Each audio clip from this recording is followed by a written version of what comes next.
Në Tiranë, qytetarët kanë protestuar për të 21 herë mbrëmjen e djeshme, teksa për orë të tëra janë mbledhur para kryeministrisë dhe kanë marshuar në rrugët e kryeqytetit. Hapësirat dhe rrugët përreth kryeministrisë u mbushën brenda pak minutash nga mijëra qytetar.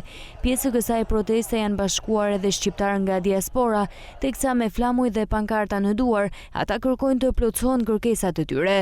Mendohet që pjesëmarrja të ketë kaluar shifrën e 250.000 qytetarëve.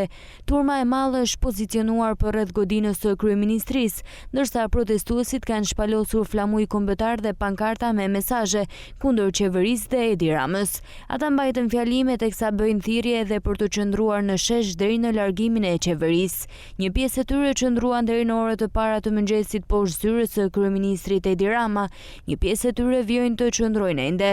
Gjatë protestës ata kanë hapur flamurin shqiptar tek piramida në thirrjet e tyre. Ata i japin afat kryeministrit Edi Rama për të dhënë dorëheqje deri të dielën. Pjesë e kësaj proteste u bë dhe deputetja që u largua nga Partia Socialiste një javë më parë, Mariana Koçeku.